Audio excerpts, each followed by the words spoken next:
Is that it? One, yeah. Live. Okay, hello everyone. Johan Rockström here. Really excited to have this hangout together. Congratulations of coming this far in our massive open online course.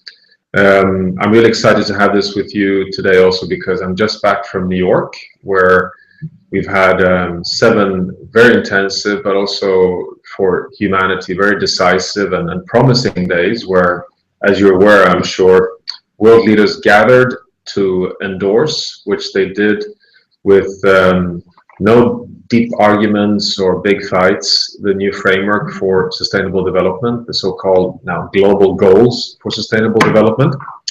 It was a great success. It was finished and negotiated before New York, so world leaders could really focus on the next steps, which they also did. So apart from the fact that Pope Francis opened the General Assembly with a very, very powerful speech on not only the responsibility, but also the ethical dimension of safeguarding the stability and resilience of planet Earth and the hope for transformation to a sustainable future for humanity, world leaders could also put a lot of effort on Paris and the climate summit.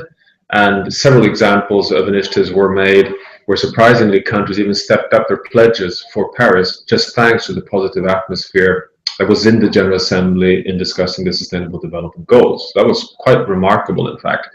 And you have countries like Brazil, Germany, China, even I may say Russia, not so much India yet, actually showing quite a lot of very strong willingness to make the SDGs a success and to work towards a success in Paris. So that's incredibly encouraging. Just to say also that what happens now between New York and Paris is really that countries are putting their climate pledges on the table, and we can come back to that in relation to a few of the questions. But it's a very exciting time where heads of state have stepped in a very active way to chart a new future for sustainable development in the Anthropocene. So essentially right at the heart of the course that we're all engaged with here, of how to secure development in the age of the Anthropocene, where we need to transition into a safe operating space of a safe and just future for humanity. So that's really a new paradigm for development, and it is reflected in the Sustainable Development Goal framework, which is new and aligned with science and then very exciting.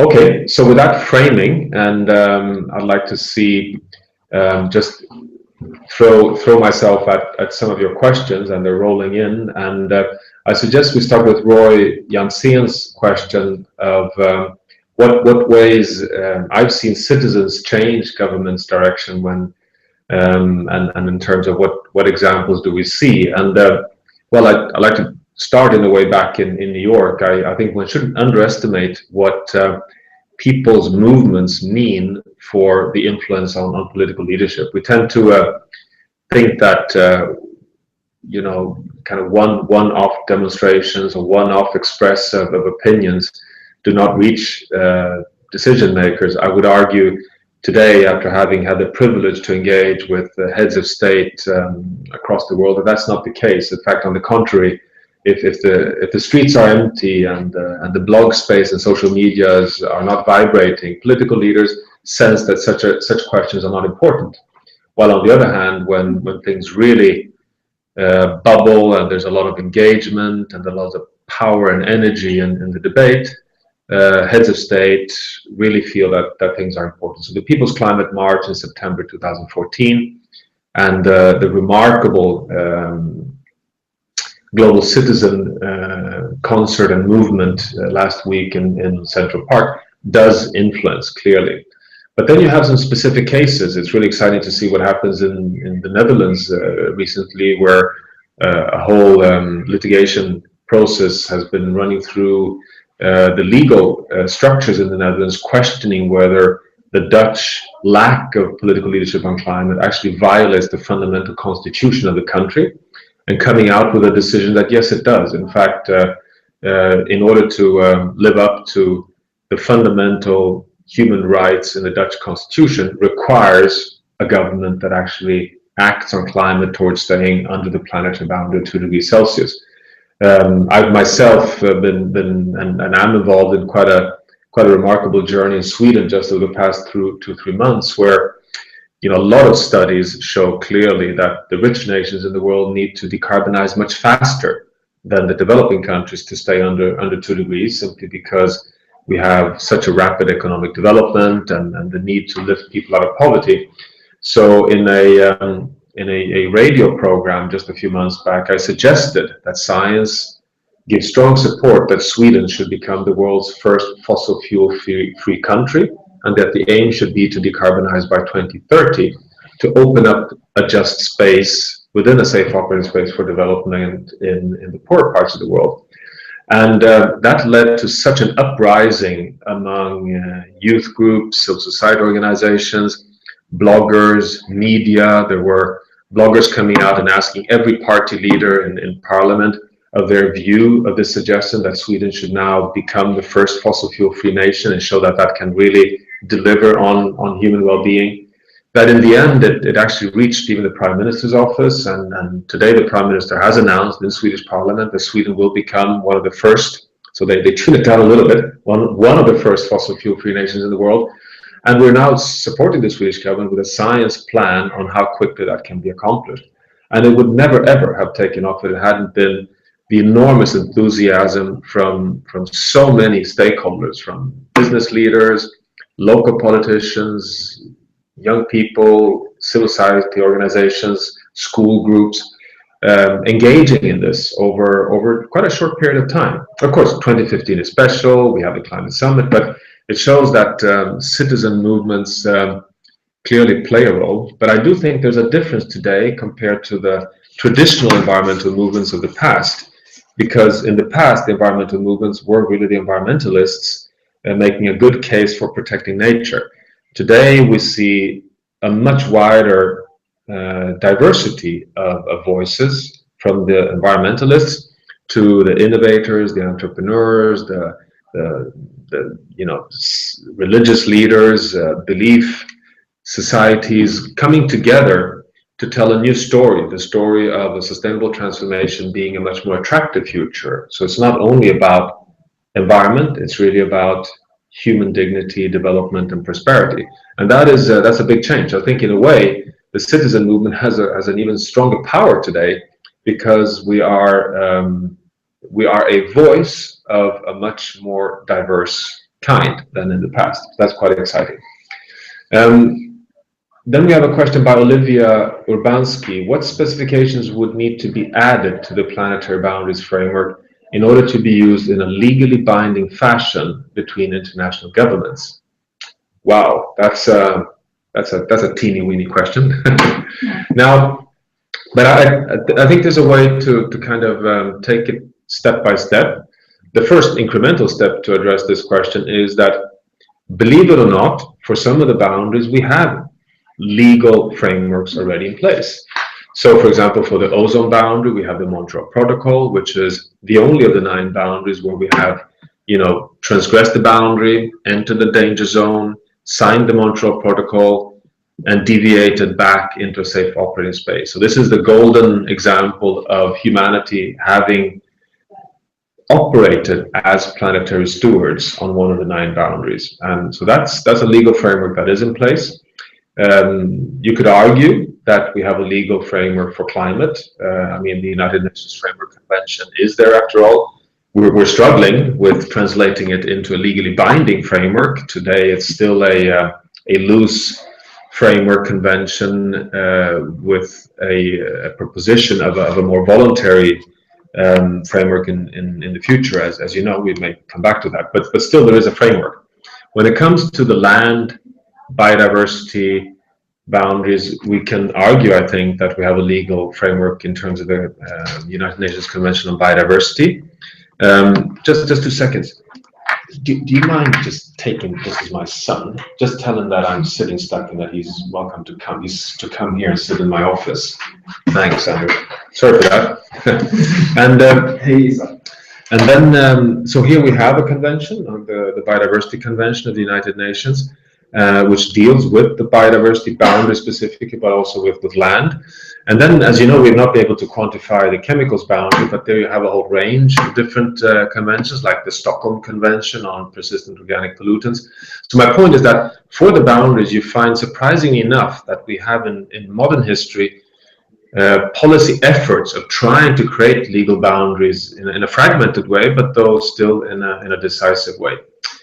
But that said, the question is, how would you govern the future in the Anthropocene aligned with a planetary boundary framework? And that's the $1 million question. It's nobody has an answer to that. But I think it is interesting, and you'll get, if you haven't already, you'll collide with, for example, one of our scientists, Victor Galas, a great political scientist, who has recently written a book on governing the world within planetary boundaries, where the scientific thinking from political science is clearly that we need to strengthen global governance, not by introducing some kind of undemocratic expert rule from above, but essentially, to put it again in a more real world incremental way, how do we strengthen the United Nations framework to be able to, in a true integrated way, govern planetary boundaries? And it might, for example, mean in the future that we may need to have a stronger place for planetary boundaries inside the Security Council of the United Nations, and a stronger executive power to enforce some of the decisions among nation states. So basically saying that, if we're going to halt biodiversity, to stay in a safe operating space, countries in the world may have to simply be enforced to actually live up to certain goals on biodiversity.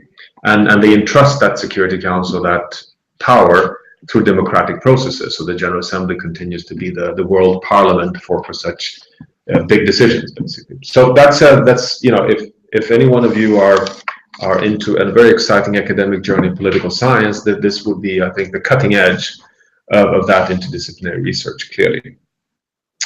Elena Krutzberg has posted an interesting question on what do you think about the new SDG agenda? Are SDG goals achievable in the defined time across the world, which is still very divided and unequal? What are mechanisms to realize them?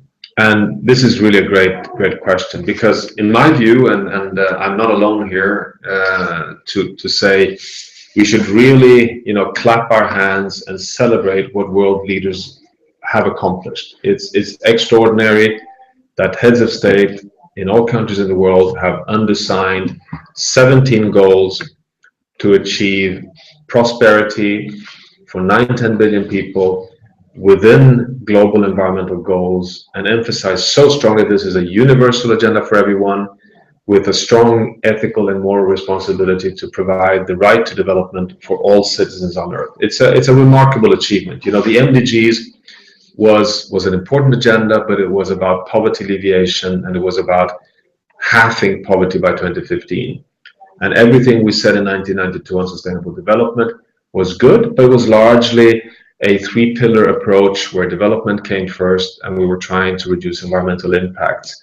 Now we're saying that the planet sets a framework within which we will develop, and it's captured in the 17 goals. So suddenly you could say in September 2015 that we have a fantastic plan for a transformation to a sustainable and just future for humanity on Earth. That's clear. It's there, and document is not thick, and it's easy to grasp.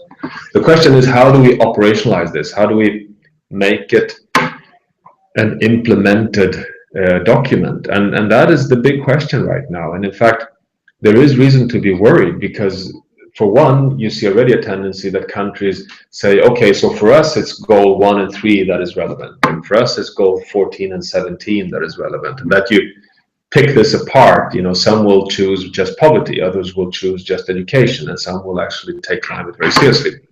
So we have a huge responsibility now as a scientific community, together with thought leaders and practitioners around the world, to keep this framework together as 17 goals that all operate as one, that they need to simply be fulfilled together. And then every nation in the world will have to now start translating these global goals into nation scale implementing plans. I've been trying many times that this is really Agenda 21 plus. It is exactly as ambitious as when we launched Agenda 21 after the 1992 Rio conference. As many of you may be aware, that was a huge accomplishment and a mobilization of communities, industries, nations across the whole world.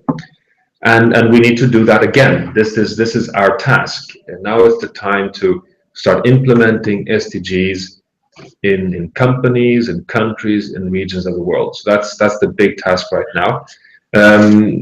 There has been a few attempts already to have coalitions of industries to go together, like within the World Business Council for Sustainable Development, but also a few countries. In fact, to my great pride, Sweden took an initiative to gather 8-9 countries in New York last week, including Dilma Rousseff, President of Brazil, including Chancellor Angela Merkel of Germany, and a whole set of countries to fast track the implementation of SDGs.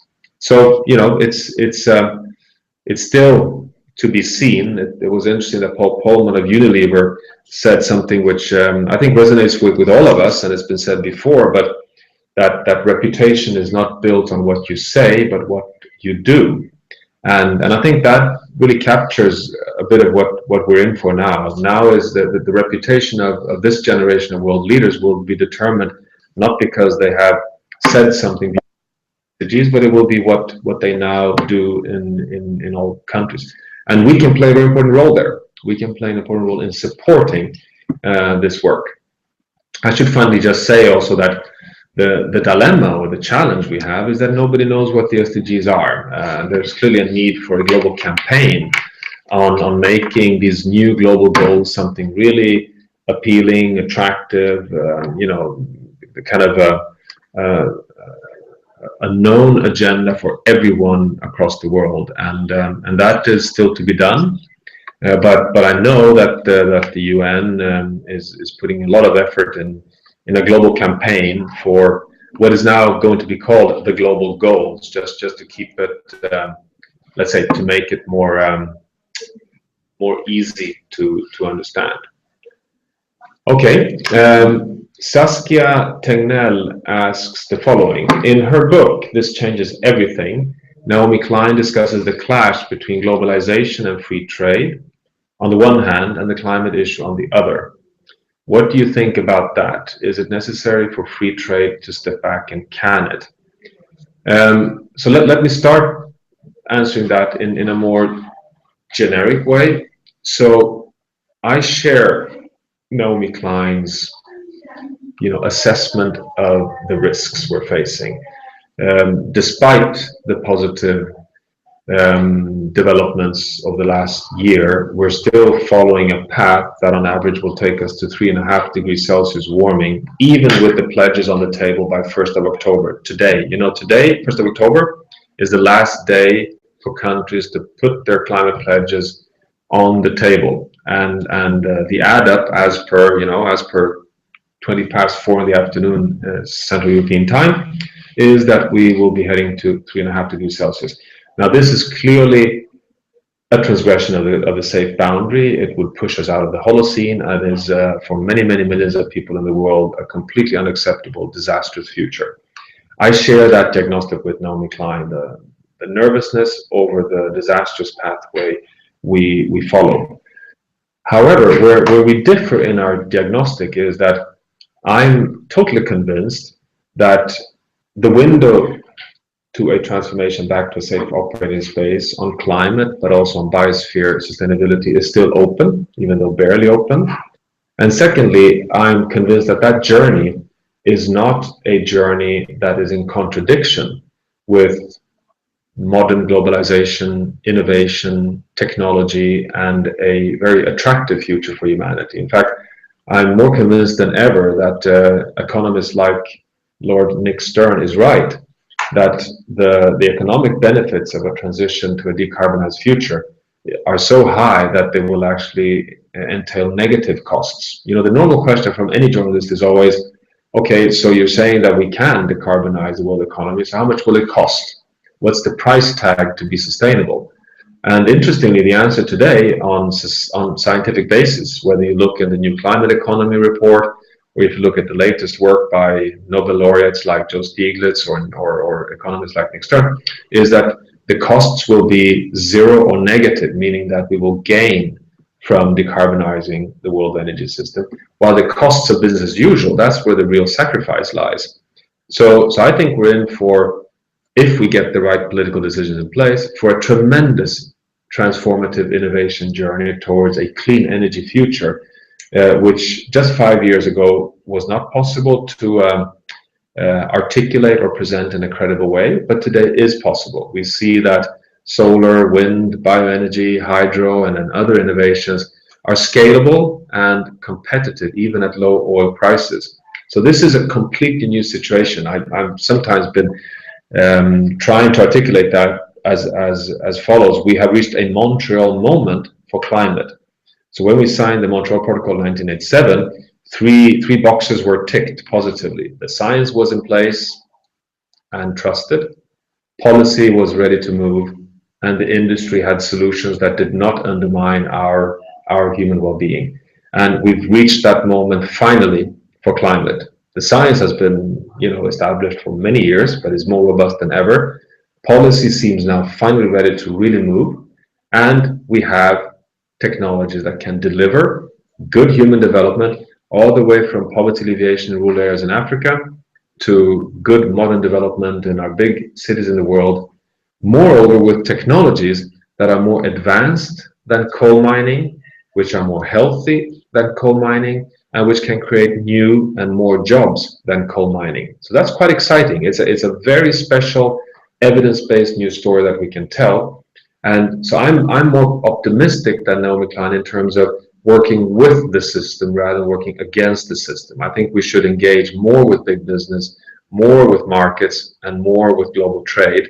Not that these big beasts don't have tremendous problems and constitute huge threats to a sustainable transformation and have enormous vested interests.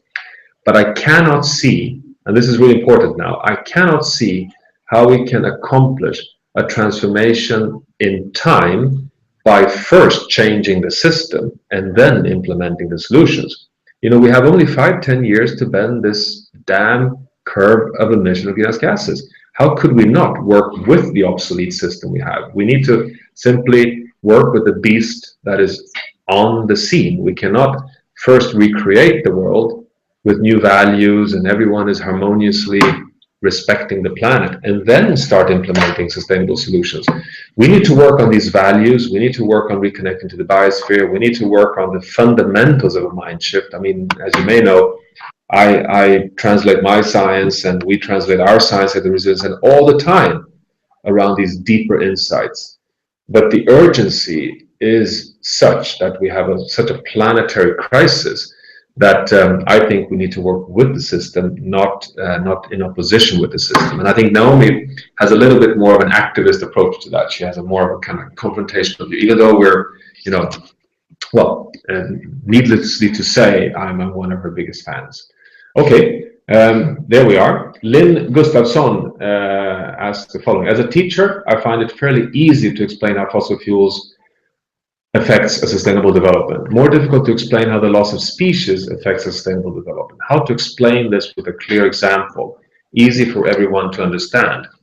Yes, and actually we did this to begin with. I found that to be also a critique on us scientists, that we have not provided you, Lynn, and others with, you should have an endless archive of good examples. And you're right, we have tended to look at biodiversity as the science of preserving species for the sake of the species and focus on ecological functions in the role in maintaining ecosystems.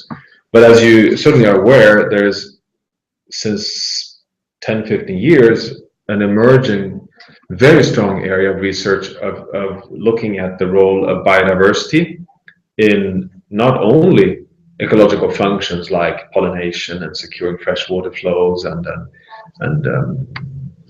being able to sequester carbon, but also how biodiversity delivers right into the economy, how it delivers right into human well-being.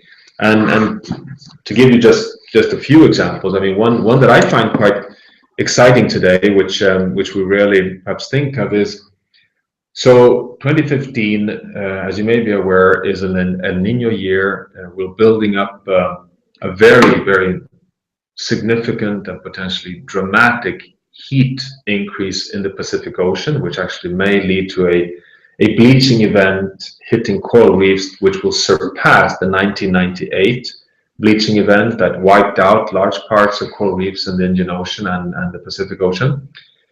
But great marine scientists like Terry Hughes at James Cook University in Australia show that coral reefs, which have a high degree of diversity of fish species, particularly grazing fish like parrotfish, have a much higher resilience and can withstand those kind of shocks better than coral reefs without the variety of fish. And the reason for that is that when a bleaching event hits, if you don't have any fish species, high degree of grazing fish and high diversity of grazing fish, soft corals and algae take over immediately, which happens after a bleaching event. But if you have the grazers in place, they will simply, for a transition time when the hard corals are, at the weakest bleached state, they will kind of step in and nurture these ecosystems to open the way for the rejuvenation of hard corals. So without biodiversity, you don't have thriving, resilient coral reef systems. And these systems deliver the livelihoods for something like 200 million people across the world who depend directly on the resilient state of coral reefs, because they can then be the habitats for diverse fish species, tourism, etc. So you have a direct symbiosis between high degree of diversity, building resilience to shocks and stresses, and how that builds resilience and livelihoods of human species. That's one example. Another example closer to home is the important role of cod to maintain a good state of the Baltic Sea. So cod is not only an economic ecosystem service, it's also part of a food web that keeps the Baltic Sea in a stable, oxygen-rich state. But then, of course, you have the obvious roles of biodiversity when it comes to the necessity of having insects and landscapes to pollinate your food crops, so you won't have neither fruit nor cereals without having good biodiversity in landscapes. And one very important anecdote there is the following. So a few years back, we had a little bit of a scandal between the UK and Sweden because some UK scientists were caught in southern Sweden where they were on a clandestine mission sent by the UK government to steal queen bumblebees in southern Sweden. And you're not allowed to do that. You cannot step into another country and steal their biodiversity. So they were caught, and the story was that they were actually trying to bring back these pollinators to the UK because they had been wiped out in large parts of southwest UK because of overuse of pesticides. So that agriculture was about to collapse. I mean, we're talking just a few years back. So this created a diplomatic little row between the UK and Sweden. But rapidly, the Swedish Environmental Protection Agency, in order to kind of loosen up this diplomatic risk, wrote retrofitted a letter inviting these scientists to actually take, if it was 40 or 50 queens, back to the UK. And since then, we've actually invited them over legally to pick a few more bumblebee queens back to the UK. And this is, a story just to show how serious this is, that the services provided by nature, we take them for granted when they operate. But when we lose them, we see what an enormous cost it is to society. So the science here at the Resilience Centre always focuses on not protecting biodiversity for the sake of biodiversity, but we need to safeguard biodiversity for the services they provide to our human well-being and to the economy of our societies. And I agree with you that we need to be much better at lining up these examples. You should have a whole database of stories of why protecting oak trees, to grasslands, to pollinators, to the big sharks what role does each species play directly to our own human well-being? And these stories do exist. It's just that we need to be better at sharing them. So thanks for that question. Marcelo Hernandez asked the following: what would be a good approach to start a research on the Anthropocene at national scale? I'm interested in placing Costa Rica in this new epoch and evaluate its implications. I'm starting my PhD on the supervision of Robert Constanza. Well, to begin with, Marcelo, you're in good hands. So why ask me? Ask Bob. I mean, that's just to congratulate you. Secondly, you come from a fantastic country. I was actually with Jose Maria Figueres just yesterday in New York. Your fantastic former president, one of my big, big inspiring leaders who has put Costa Rica on an amazing track towards sustainable development. So I would say, in a way, you are one of the countries that start to think of sustainability in the context of the Anthropocene. But I think if you combine your, let's say, Costa Rican case example with the way we frame sustainable development today at the Resilience Centre, where we look at place-based solutions, so what you would be applying at a nation, be it in urban design, be it in agriculture, being at understanding fisheries, but always exploring solutions at the local scale by connecting it to the global scale. So the Anthropocene, because in the Anthropocene, we're all not only intertwined, we are, as Thomas Friedman, columnist at New York Times, says, we're interdependent, meaning that the actions in one ecosystem on the planet will have teleconnections all the way back to impacts in other ecosystems of the planet. So if we cut down forest in the Amazon, it affects moisture feedback and rainfall, kicking in droughts in Sao Paulo. True, but it also has domino effects to the West African monsoon and potentially the Southeast Asian monsoon, with feedbacks to soot flows over Europe, and then even translating themselves into connections to social dynamics, such as flows of refugees emerging from both the Arab Spring and the insurgents in Syria. So in this interconnected, turbulent world of Anthropocene, our science at the Resilience Centre translates itself to any action today at any scale must consider how it both affects higher scales, but also are affected by and interact with higher scales. There's no way today to manage any ecosystem, in an isolated way. So that's one approach. The second approach, which I find, also at the front end of thinking, is that if you take planetary boundaries seriously, and not surprising, I argue we should, then it translates to absolute budgets for the remaining resources, ecosystems, and atmospheric space for all humans on planet Earth. So it means that you have a global carbon budget, you have a global phosphorus budget, you have a global nitrogen budget, you have a global budget on fresh water, and this needs to somehow be translated to a fair share among all human beings. Now, because we've organized the world in nation states, it's logical to then try to share, define your share of the pie at the level of a nation like Costa Rica. And that's a methodology that is not well developed. It's in fact a scientific task to develop, evidence-based, transparent algorithms to go from the planet to the region, from the region to the nation. And attempts have been done and are being done. Switzerland is trying to do this. Sweden has tried to do this by issuing a report. Germany is trying to do this. So why not take on this challenge, Marcelo, as a topic where you also try to advance the methodology of operationalizing planetary boundaries at the nation scale by looking at approaches to move from the global to the local. And I would advise you to read our 2015 science update in Science on the planetary boundary research, because they would try to propose a few scaling methods for freshwater, for example, where we have a global boundary and consumptive freshwater use, but also bounded river basin scale on the minimum environmental flows we need to sustain. So we have a few, let's call it inspiring examples that you could perhaps consider. Yes. Jimmy Reutervall, what's your take on citizen science? We're running a startup called Oceans, collecting data, marine life, water conditions, etc., from scuba divers around the world. What would be the best way to use this data from a research perspective? Thanks. Well, first of all, can't you take me on a dive?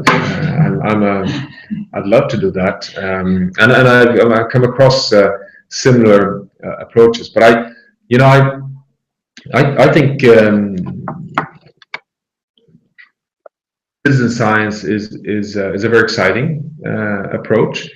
I think it requires a lot of serious efforts to make it, really valuable for academic research. So I think that's where the challenge really lies. I mean, you can get a lot of data, perhaps even too much data, through different kinds of citizen sourcing, while in fact having to translating that to usable data in academic research is not an obvious, because of course you need to be sure that the data you collect is of a quality that you can really trust it. So in general, I think it's very good, but I'm not, I think there's still some work to be done in terms of how crowdsourcing and citizen science is carried out. But good luck with the work, and I think it's really something that will be used more and more and more, given not least that we have these highly advanced machines in our pockets, which of course is a tremendous potential source of data. I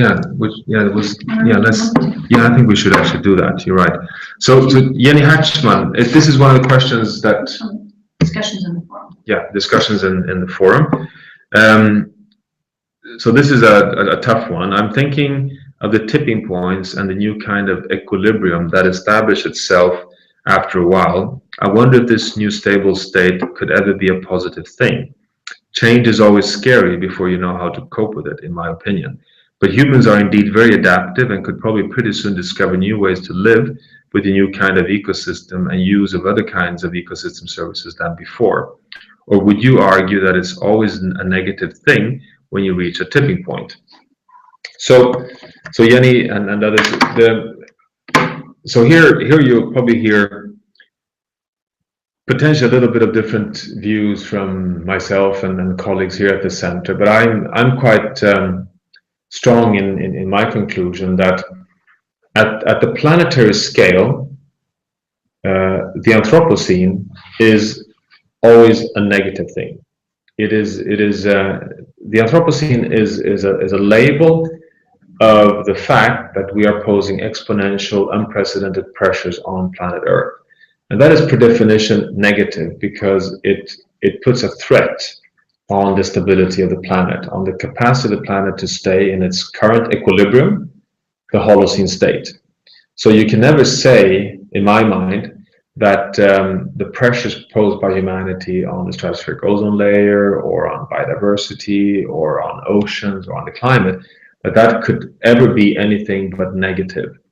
And then it's important to recognize, and this is something that is often confused, the Anthropocene, even though it is a new geological epoch, is not, and I really want to emphasize, is not a new planetary equilibrium.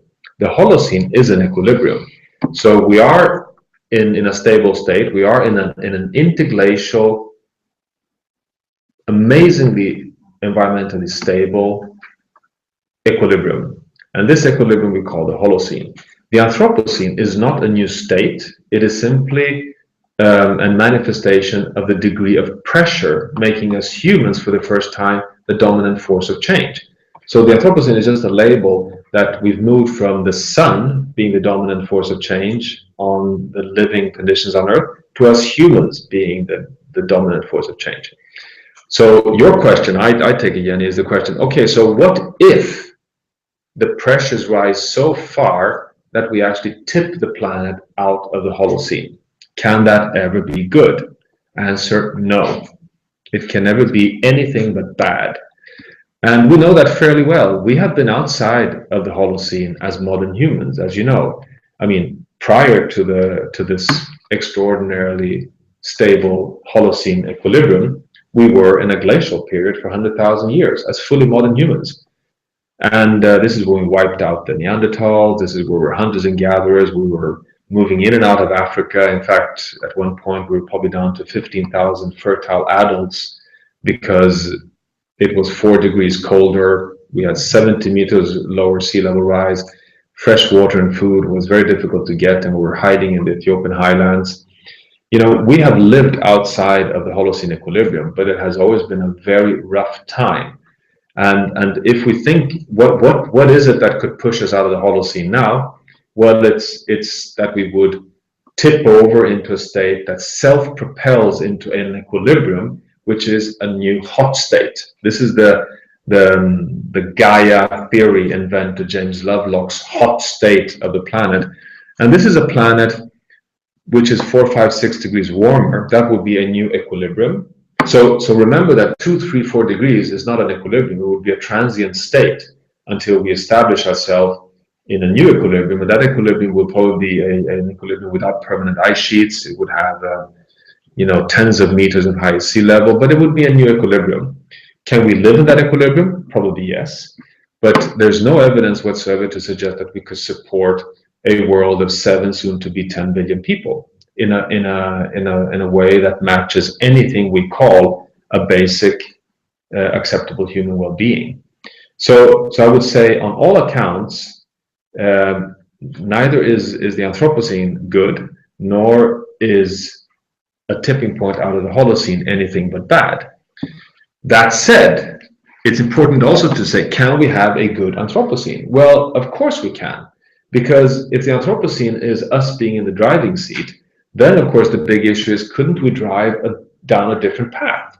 Of course we can. We can continue to be the dominant force of change, but we could become a dominant force for good. We in the same way as we drive an exponential journey towards a potential disastrous escarpment, we could drive down a valley that takes us back to a safe operating space. But then you label the Anthropocene in a way where you simply say, yes, the Anthropocene is just a manifestation of us being in the driving seat, and therefore we can choose either a sustainable route or an unsustainable route.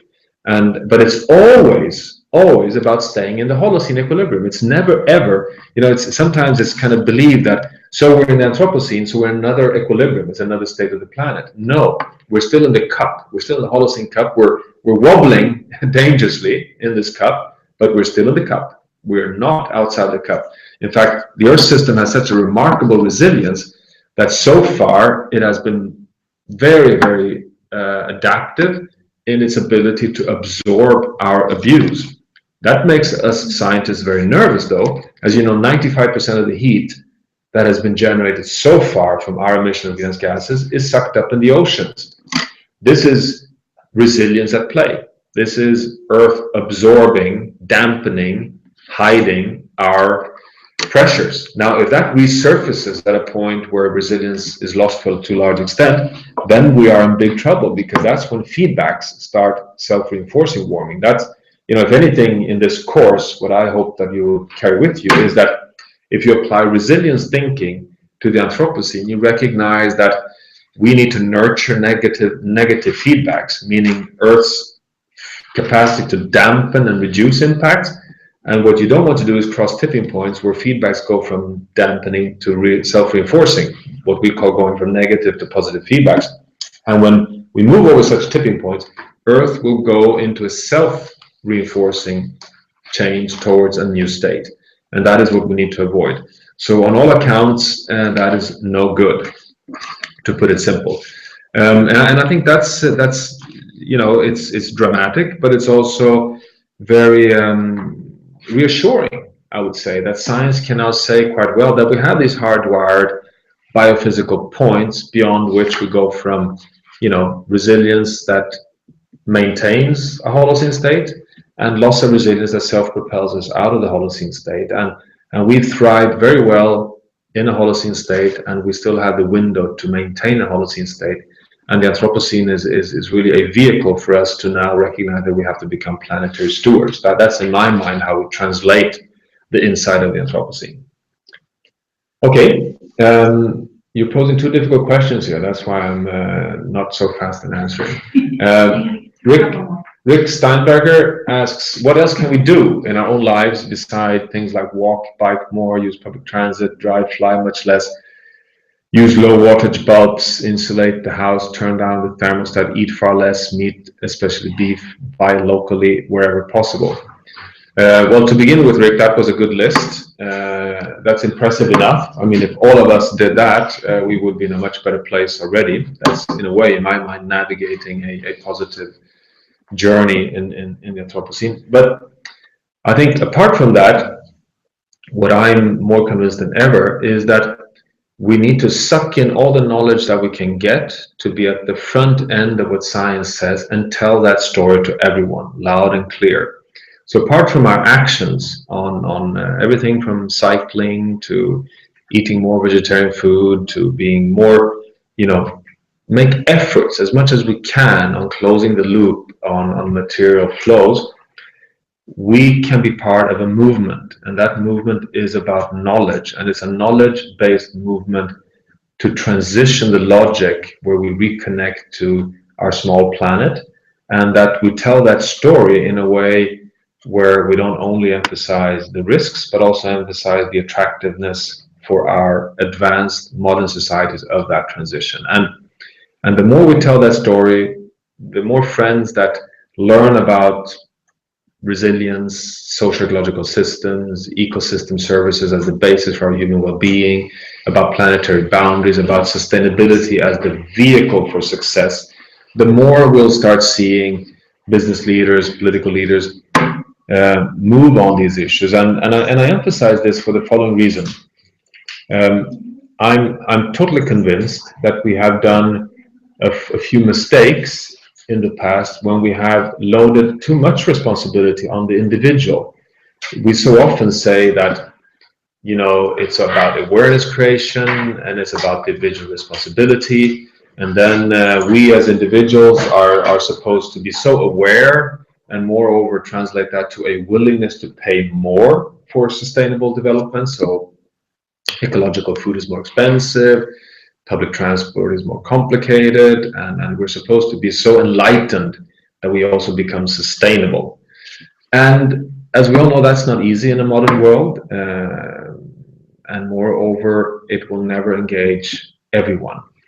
So in my mind, there's no doubt that we have to release some pressure from our own individual actions and put more pressure on political leadership. We need big-scale regulatory decisions that create hard incentives. I mean hard by meaning laws, taxes, tough decisions that create the incentives for industries all the way down to individuals to make it easier, cheaper, almost I often joke by saying, the indifferent people, the big masses who are totally indifferent, they're not skeptics, but they're not engaged, for them to automatically be sustainable. You just go into a grocery store and the most sustainable tomatoes must be the cheapest tomatoes. So you choose those tomatoes simply because they're cheaper. You just find that the sustainable way of life is the more attractive and easy way of life. And I think it's only at that point that a transition is possible, which means that our biggest task as engaged environmentalists is not necessarily to only do everything we can in our own lives. I mean, that's important. I mean, it's important for what we contribute, but it's also important as an inspiration for others, but also to continue the pressure point on enabling the political leadership to move ahead on creating the arena for a sustainable transition. And I emphasize political leadership because with tough political leadership, business follows. It will very rarely occur the other way around. In fact, it has occurred the other way around for progressive business for quite some time now, because political leadership has been so weak over the past 5-10 years. So business leaders have tended to almost take over. I mean, who is our biggest statesman in the world on climate action today? Well, it's Paul Polman, the CEO of Unilever. It's not. I'm sad to say, it's not one of the European prime ministers, at least not currently. That might change in the next few months. But so I think it's a long way to answer your question, but it's so important that I think we need to think of the individual role in a multifaceted way that also releases some of the pressure points on individuals. That was a personal view, by the way. It was not founded in any of our own research. Erwin van Woudenberg. If I look at the planetary boundaries, 8 of them do directly relate to land use. However, the focus of the planetary boundaries and solutions does not put land use central. Why is that? So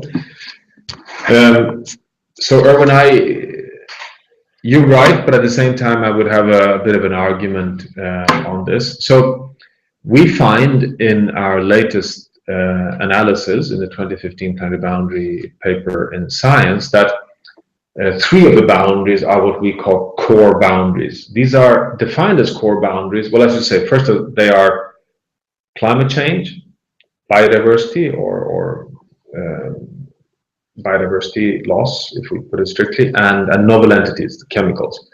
Now, the reason why we choose, why we identify these 3 as core boundaries is that they are, so to say, the final outcome of how all the other boundaries operate. So the way we manage land, nitrogen, phosphorus, fresh water, air pollution, will so to say, in its biogeochemical processes, in the end manifest itself in a climate equilibrium. And it will manifest itself on what species live on Earth. So, and then we put novel entities there because novel entities, a definition of core boundaries, there are 2 criteria for core boundaries. One is that they're the final attribute of what happens with all the others. And secondly, that they can themselves, on their own, flip over the entire system. So if we have no living species on planet Earth, we have a dead planet and it will simply not operate in the Holocene. The climate system can itself flip the whole system.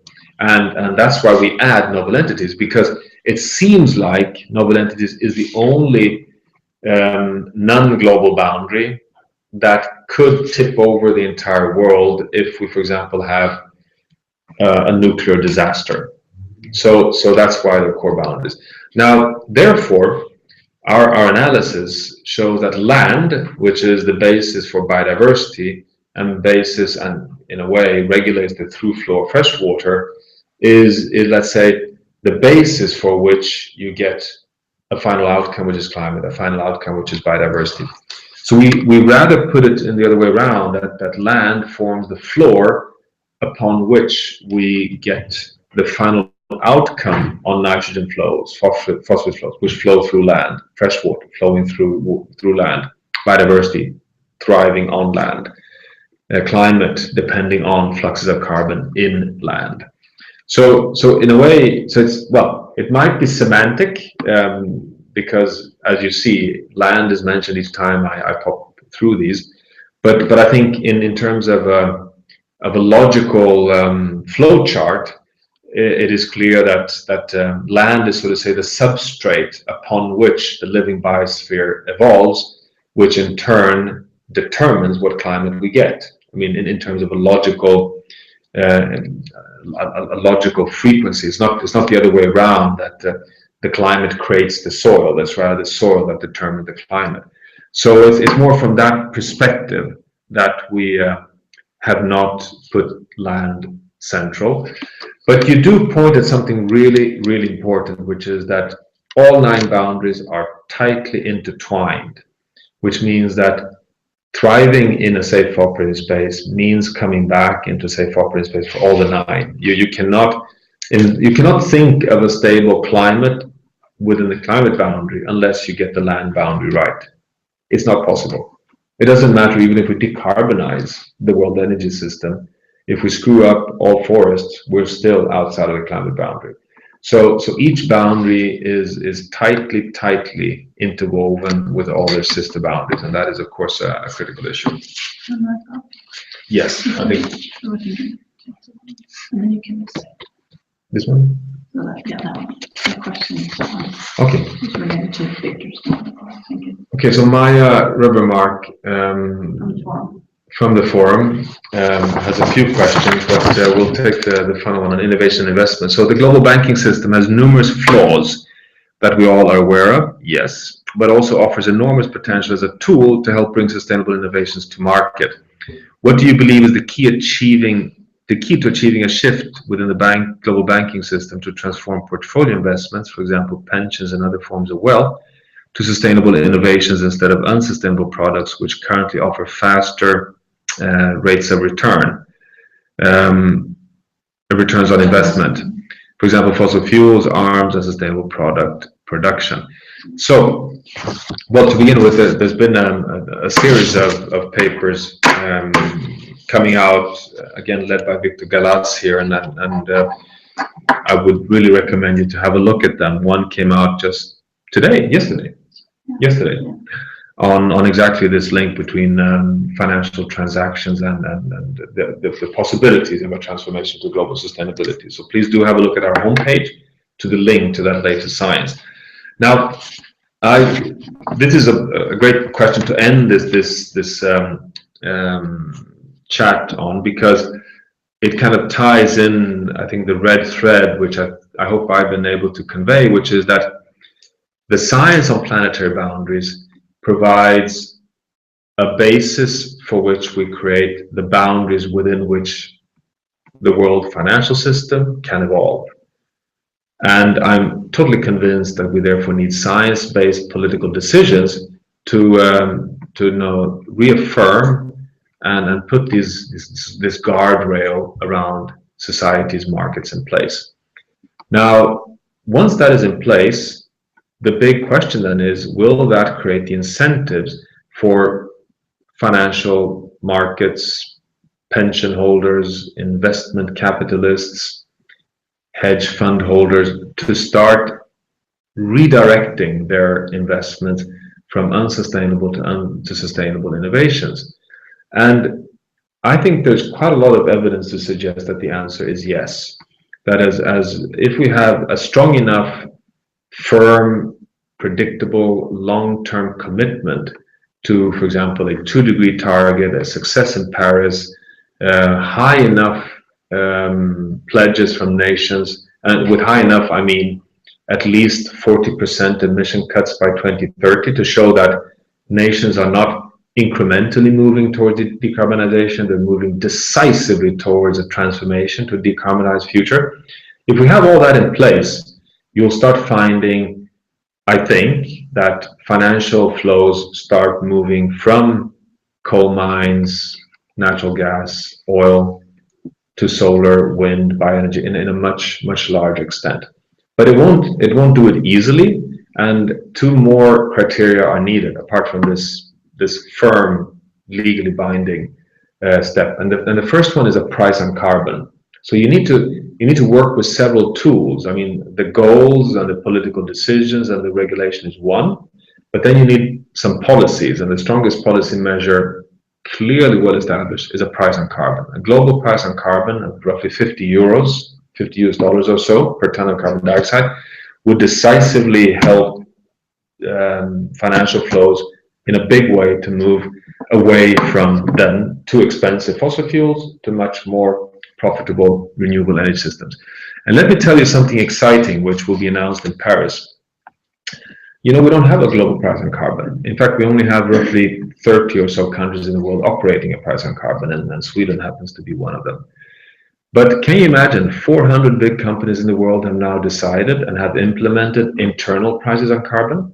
So they don't give a damn. They don't wait for the political leadership. They're simply operating on roughly $50 per ton of carbon dioxide as an internal carbon price. And then you ask, well, what's that worth? I mean, that's a fake price. No, it's used in every calculation and every decision as a real price, which means that it disqualifies generally fossil fuel investments, making renewable energy investments worthwhile. So it's not as if they're stacking up money, but they charge that cost to all fossil fuels in their calculation of investments. We see pension fund holders in quite a big way now. There's a whole international coalition of pension fund holders stepping out and divesting from fossil fuels. We see the divestment movement, as you're certainly aware of, with companies across the world, and quite recently the Rockefeller brothers stepping out of fossil fuels. We see some interesting flips. You may have seen the press release 3 days ago, a remarkable press release from Shell, saying that they abruptly decide to move out of the Arctic. You may recall that just a month back, Obama was very, very hardly criticized for having reopened the Arctic for Shell. A few weeks later, Shell announces in a press release it's backing out of the Arctic, and it admits in the press release of having a stranded asset of $3 billion US. So it immediately loses $3 billion because backing out of that. So that is financial flows moving in a new direction. And finally, the energy utility Vattenfall in Sweden, which owns coal mines in Germany, is basically losing all of that. It's worthless. Those coal mines are not worth anything any longer because Chancellor Merkel has said we're stopping coal mines. So they have a political decision immediately affecting a big energy utility to lose out on major capital, and this does send a signal immediately to those managing investment flows to move in a new direction. Now, how many of these examples do we need to get the world to tip in terms of a new logic? I don't know. Nobody knows. But clearly we need to add them up as much as possible. And there is a tipping point. There's a social tipping point somewhere which will push us in a new positive direction. So this is quite exciting times. It seems to me that we're right there at the knife's edge. And the question is, where will we flip? I mean, will we tip decisively towards financial flows going in the right direction, or will it bounce back into status quo?